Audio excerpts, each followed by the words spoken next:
موصول إلى كل الضيوف الكرام، وعلى رأس الجمهور والضيوف ومن جمهورية مصر العربية الأستاذ الدكتور أحمد عبد التواب شرف الدين. فأهلا ابن النيل وأبو الهول والأهرامات يا دكتور أحمد، شرفتنا. أهلا وسهلا بكم، أهلا بكم من بلاد النيل. بلاد النيل، ابن النيل يا دكتور أحمد، أشكرك، شكرا على حضورك. يا مرحبا. العفو يا فندم، ويسعدنا دوما المشاركة معكم إن شاء الله تعالى في أي شيء يتعلق بالتفاعلات العلمية من أجل إثراء العملية التعليمية والمعرفية بصفة عامة. شكرا لكم. شرفتنا أخوي أحمد، وأوجه شكري إلى كل أساتذة جامعة الحمدانية وعلى رأسهم عمداء الكليات التربية والإدارة والاقتصاد، المتمثل بالأستاذ الدكتور ناظم حسن رشيد، والأستاذ المساعد الدكتور رياض مبارك عبد الله، ورئيس قسم اللغة الإنجليزية الأستاذ الدكتور محمد حمزة، على حرصهم ومتابعتهم للنشاطات العلمية في كلياتهم. والشكر، كل الشكر لكافة الأخوة الضيوف الحاضرين في هذه الورشة الخاصة اليوم، بالخاصة بقسم اللغة الإنجليزية، تطوير مهارات الاستماع والتحدث في اللغة الإنجليزية. ففي النهاية أود أن أعبر عن الشكر وامتنان السيد رئيس التحيات سيد رئيس الجامعة، وأسفه على عدم حضور هذه الورشة، لأن حملني التحية والسلام إلى الضيوف الكرام وعلى المشاركين في هذه الورشة.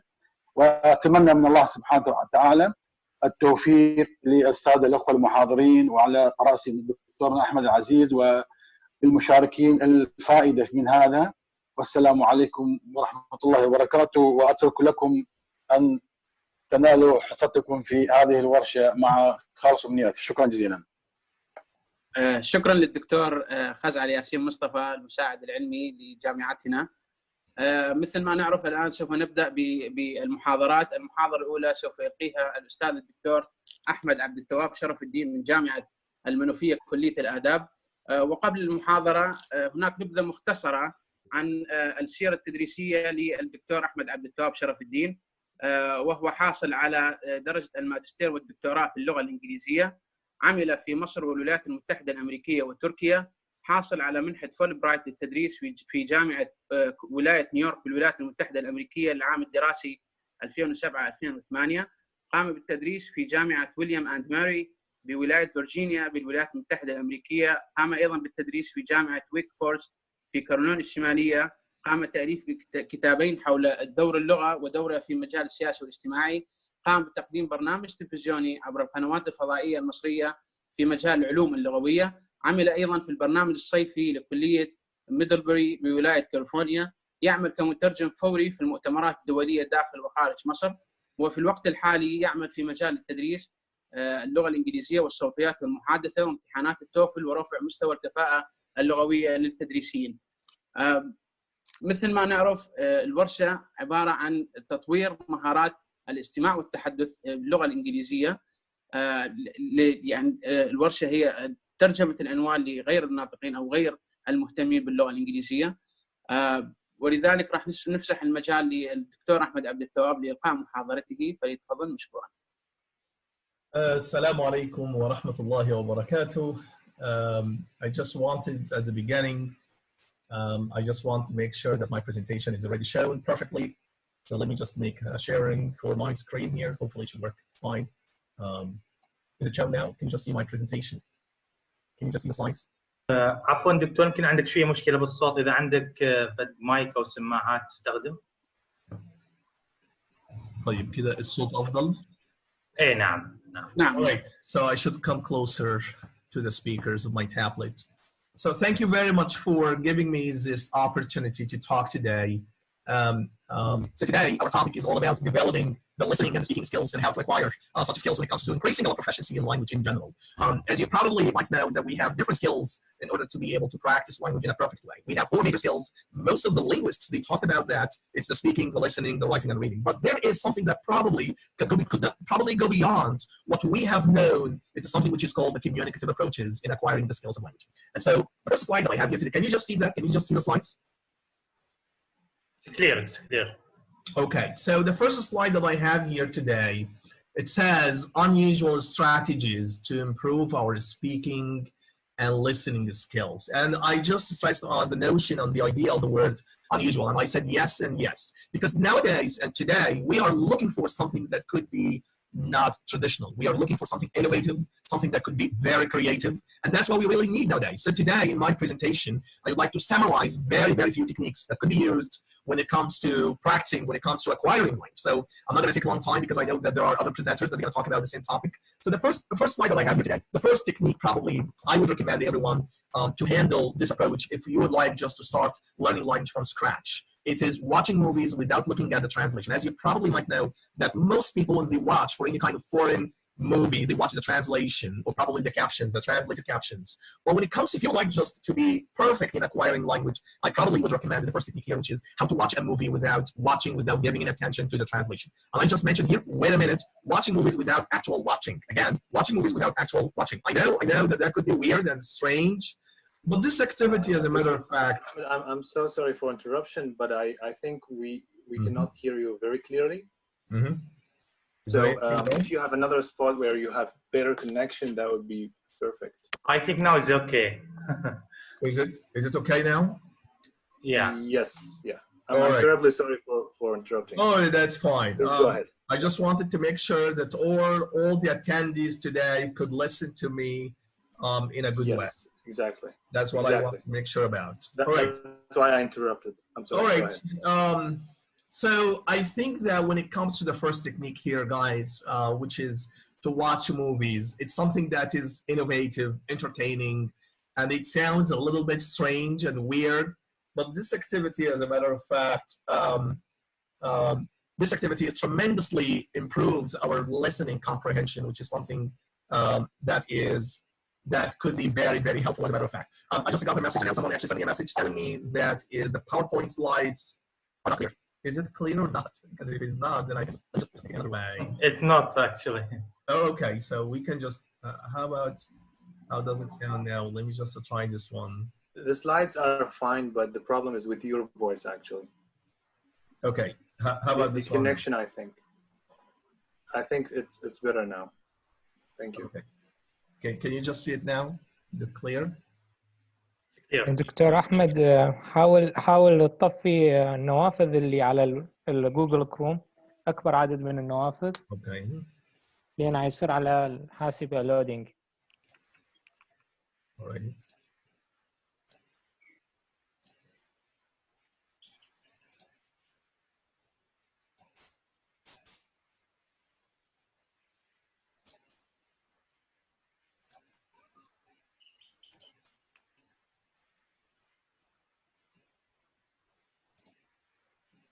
All right. How does that sound now? The sound here, let me just check my voice. Here. It's not. I think it's fine. Sign out from Twitter. Mm-hmm. Sorry, Dr. Ahmed, we can see your Twitter now, so. Okay. I'm gonna close everything here. There we go. Okay. So I just close everything. Yeah, I think the sound quality now is much better. Thank you so much. All right. Yes. And so back again to our point here, we are talking about the slides. We are talking about the first technique that probably can help in enhancing, in legging up our strategy for acquiring the listening and the speaking skills as well. So again, as I said before, something that could be very entertaining and at the same time could be practical and interactive, which is in a very simple way, watch a movie. But the point here, if you just ask me to watch a movie, yes, I would say absolutely yes. But the point here, try to watch the movie without giving any attention to the translated captions below. So that's the first point. Now, let's go here. Let's go here to how does it work? This is the question that I'm raising in my presentation. I would actually suggest that you select a movie that you are very familiar with, so you have an idea about what is this movie about. You wouldn't be worried about the plot and the characters. Instead, you would focus entirely, you would focus your attention on the listening part. As you watch the movie without looking at the screen, you will concentrate, you will focus your attention on the events of the movie, imagining the scenes and the context as well, and trying to figure out the details. I would also give you another important point here, which is to give very, very full attention to the intonation, to the pitch of the voice, and to the volume of the characters. بالنسبة لي قاعد أعمل ريكورد. All right. Anything wrong?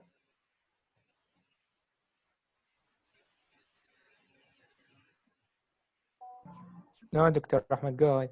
All right. All right. So now you can see the slides and my voice is clear, right?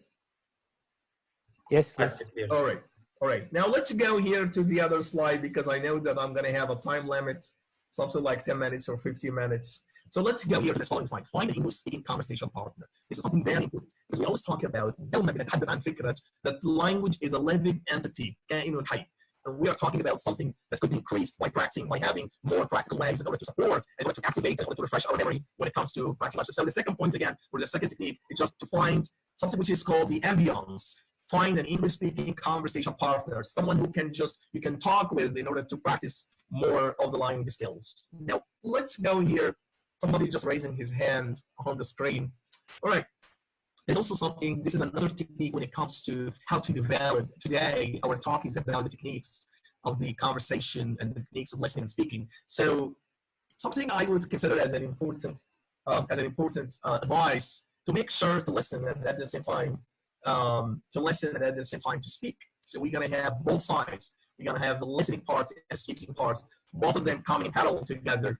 And as you can see, when it comes to the listening skills, we have something which is called attentive listening. Well, something very important to know when it comes to practicing language, which is how to be attentive and how also to make yourself involved in the listening conversation part. Like, for example, to hold eye contact, to maintain good posture, to show nodding to the speaker, to allow the speaker to complete his entire thoughts. This is what is called the attentive listening skills. Then we have something which is called reflection listening.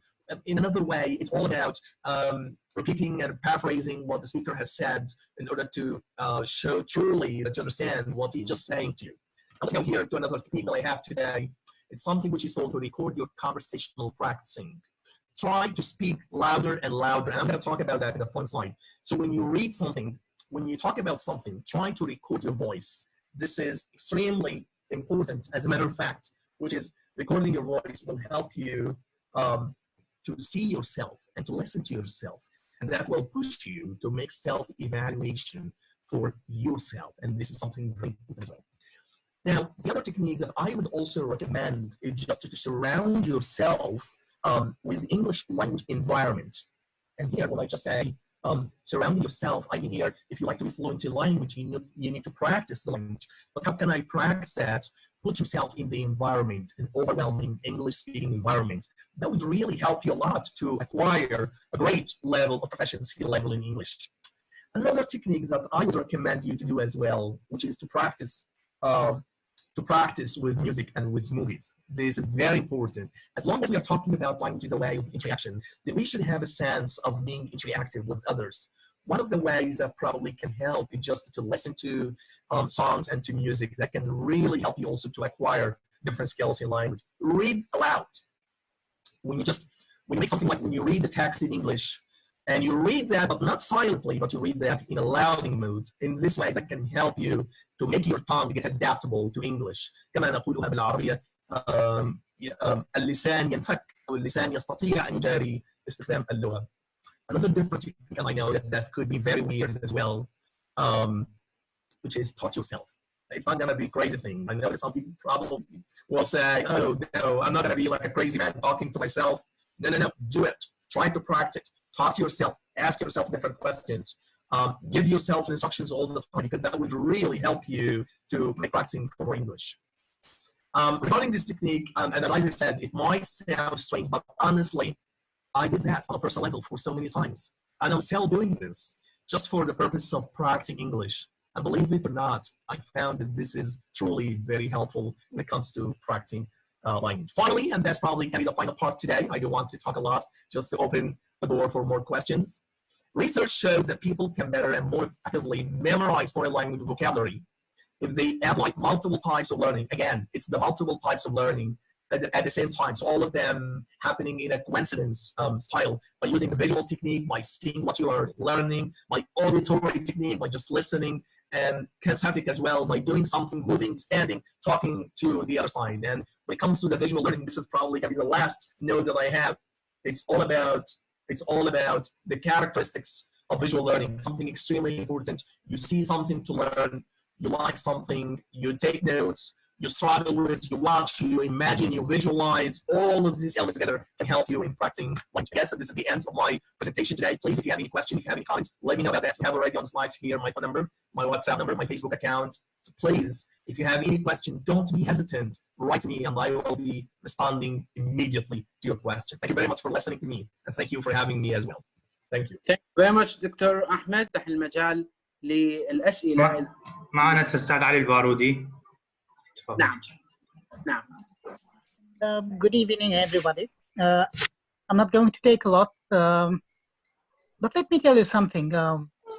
In teaching English for university students, some myths should stop. And I call them myths because I have been hearing them from students, from sophomore students in the last 8 academic years. The first thing that I hear in a speaking class at the beginning of every semester, they say, which way is correct? Is it the British English or the American English? Because, you know, in Iraq, it's a British-based educational system. The phonetics and phonology textbook is all from Oxford. And even some teachers, with the high respect to my colleagues and teachers, they force students to speak the British English as the correct way of speaking, as if the American one is wrong. And as my colleague Mr. Adnan mentioned, the accuracy is perhaps more important than the other parts of the lecture. One last point is English or learning language should be socialized. When we know more about the characters of our students, we may bring more interesting topics about their interest, about understanding this generation and what they need to talk about. And I have one small short example that happened 4 days ago. The speaking class was the topic of the speaking class was about clothes and fashion. And because I know about 2 students, one of them is a fashion designer and the other one is quite a fashionable lady, I gave them the floor because maybe they are more familiar with this topic than me. And when I gave them the floor, they were so self-confident. They gave more details and information about modern clothes designers than me. And other students, they were more interactive with them. That's what I wanted to share with you. Thank you very much. Thank you, Mr. Ali. Thank you very much. Thank you very much.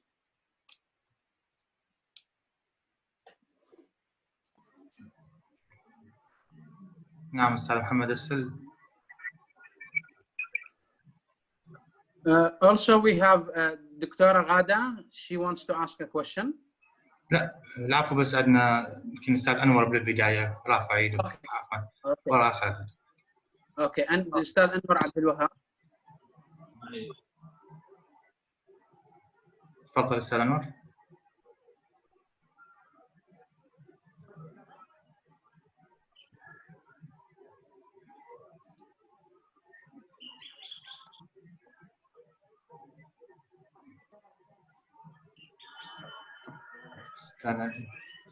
أستاذ أنور. لا أستاذ محمد لا حد لا يدوس أنا ميوت، بس أنا فقط رجاء. تمام. عنده مشكلة أستاذ أنور. خذ اللي بعده أستاذ. تمام. أستاذ عمر. أستاذ عمر رمزي.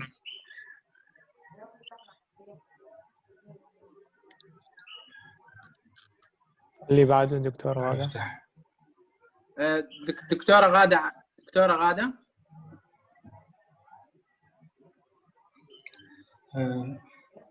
بس انطيني الهوست بدون زحمة. اوكي.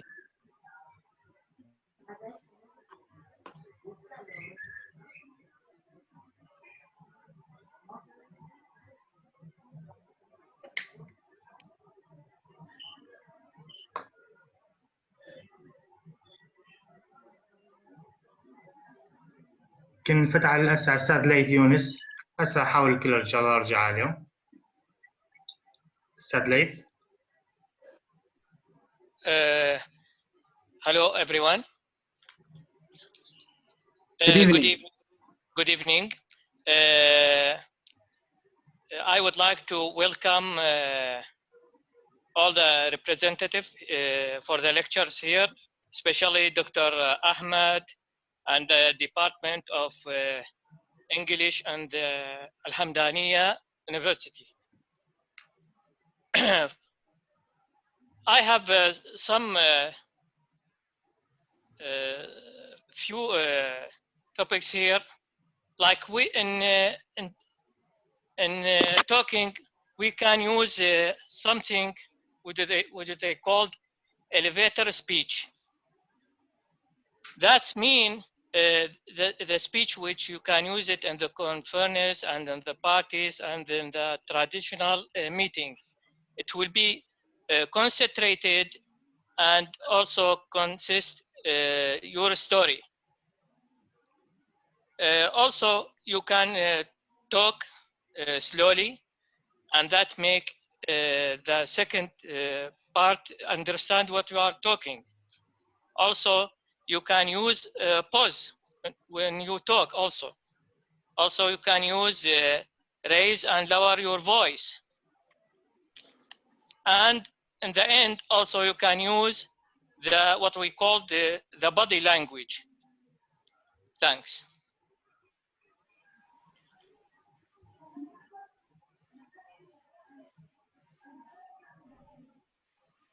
All right.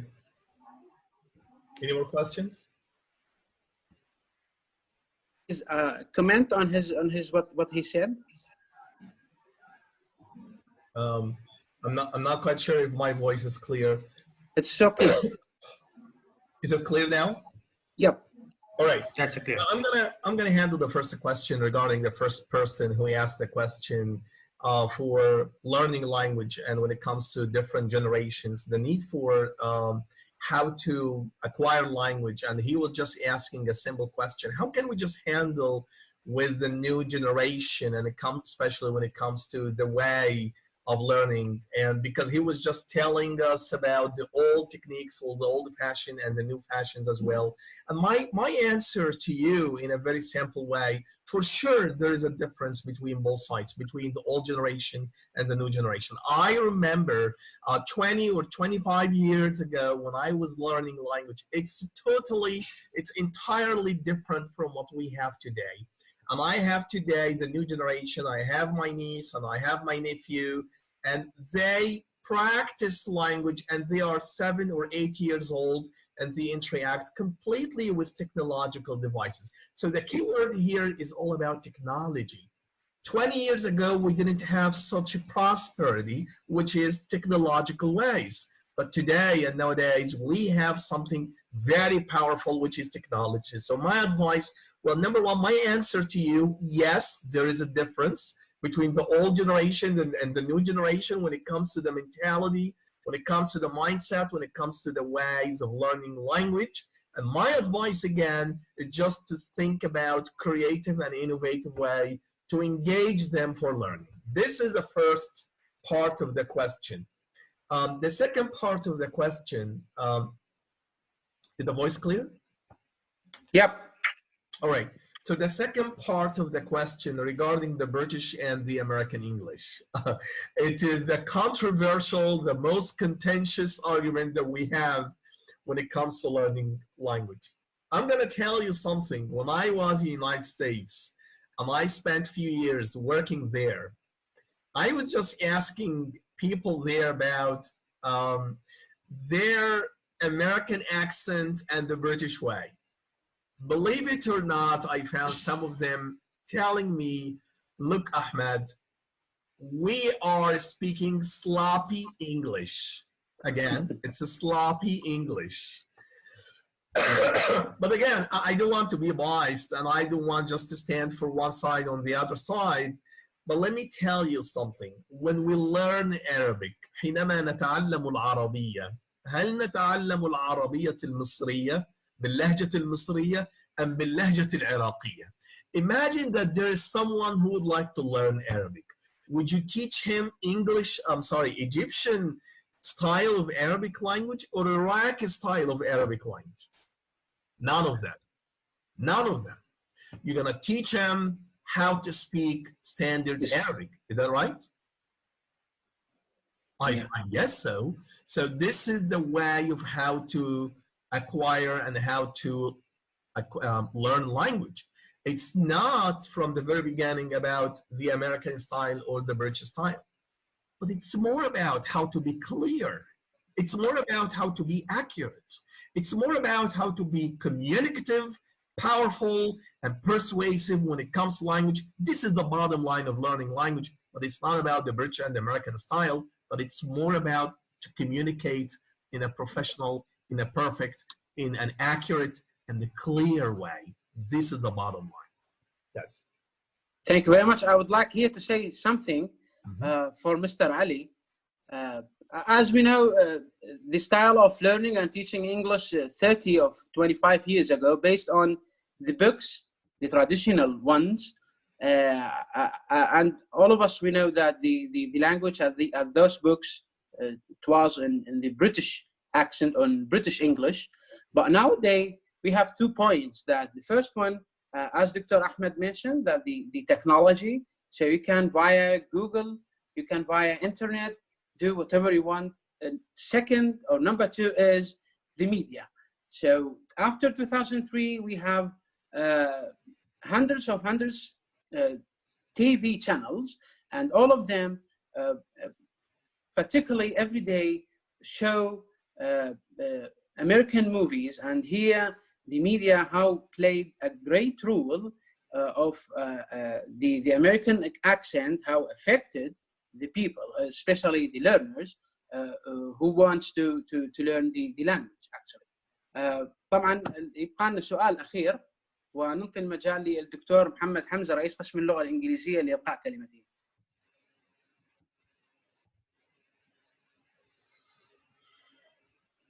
أستاذ محمد، أتوقع الوقت خلص، يعني عندنا صراحة لأن مرتبطين بورشة ثانية. تمام. إذا الوقت متاح حاليا للأستاذ الدكتور محمد حمزة كنعان رئيس قسم بس نعم. بس دكتور محمد، بس صورتك ممكن حتى أنطيك الصوت، ما عاد أعرف حسابك. دكتور محمد، بس افتح الكاميرا.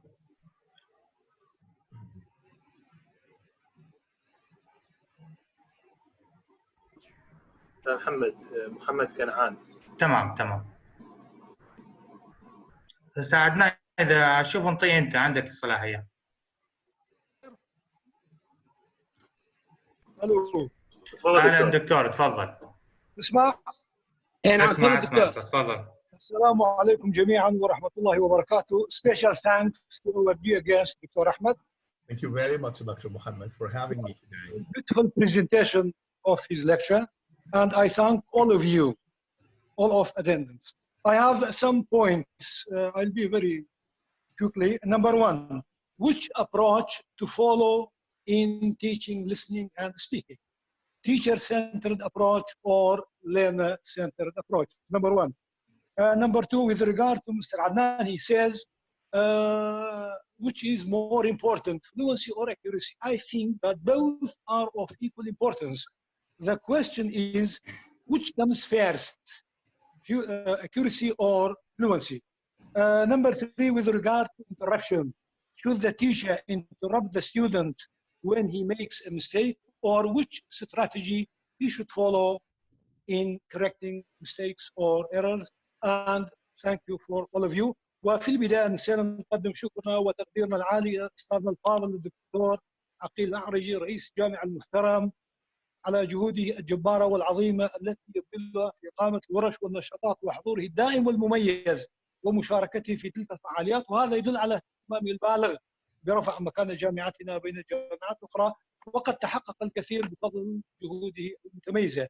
وشكر تقدير خاص إلى السيد المساعد العلمي الأستاذ الدكتور خزعل ياسين والدكتور رياض وجميع العاملين في التعليم المستمر، وعلى رأسهم السيد تشمولة والسيد أحمد عزمي على التسهيلات التي قدموها لنا من أجل الموافقة على إقامة ورش.